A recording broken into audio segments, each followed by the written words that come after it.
नमस्कार मित्रांनो, मीराच्या किचनमध्ये तुमचं स्वागत आहे। आज आपण बनवणार आहोत छोले भटुरे। त्यासाठी मी हे छोले रात्रभर पाण्यात भिजवून घेतले। आता ह्याला कुकरला 7 ते 8 शिट्ट्या काढून घेणार आहोत। हे बघा, कुकर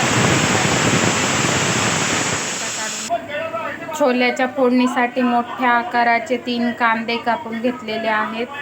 इथे लसूण सोलून घेतला आहे थोडा। हे 2 इंच अद्रक आणि हे 3 टमाटर। इकडे गॅसवर ठेवला आहे तेलामध्ये कढईमध्ये घातला आहे तेल 2 पळ्या। आता त्यामध्ये हे कांदा जे आपण कट करून घेतला होता ते नटवून घेऊया। आपला कांदा भाजतोय तोवर आपण टमाटर वाटून घेऊया। इथे मी मिक्सरचं भांडं घेतलं, आलं आपण जे घेतलं होतं ते कट करून घेतलं, लसूण घेतलाय 7 ते 8 पाकळ्या, टोमॅटो पण असं कट करून घेतलाय। आता हे मिक्सरला आपण वाटून घेऊया। कांदा खूप छान आपला सोनेरी रंगावर भाजून झाला आहे। आपलं टोमॅटो, आलं लसूण घालून जी पेस्ट तयार केली होती ती पण तयार आहे, ती घालून घेऊया आता यामध्ये। छोले छान असे शिजवून घेतलेत, हे बघा मऊ। 7 ते 8 शिट्ट्यामध्ये छान शिजतात। एखादं कमी असतील तर कमी शिट्ट्यामध्ये पण होतात छोले। आमचे जास्त होते म्हणून 8 शिट्ट्या घेतल्यात। त्याला आता छान आपण फ्राय करून घेऊया।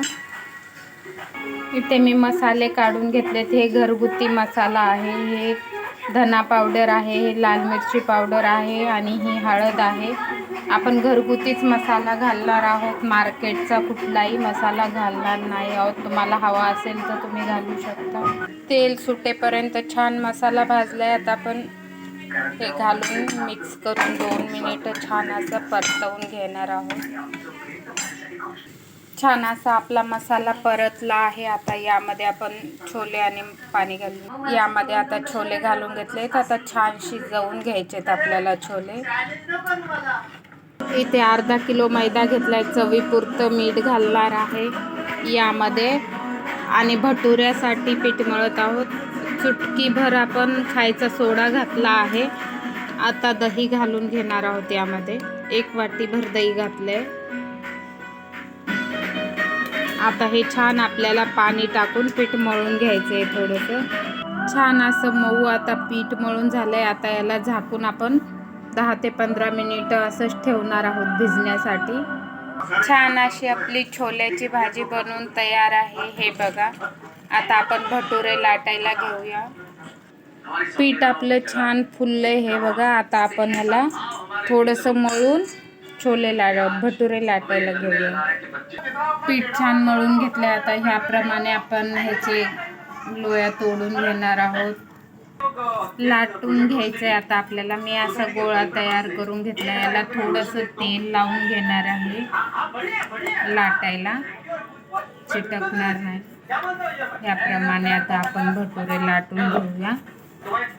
हे बघा, छान असं आपण भटुरा लाटून घेतला। आता तळायला घेऊया। आता भटुरे लाटून झाले। तिकडं मी गॅसवर तेल गरम करत ठेवले। आता तेलामध्ये आपण भटुरे तळून घेणार आहोत। भटुरे छान तळले, आता काढून घेऊया आपण वर।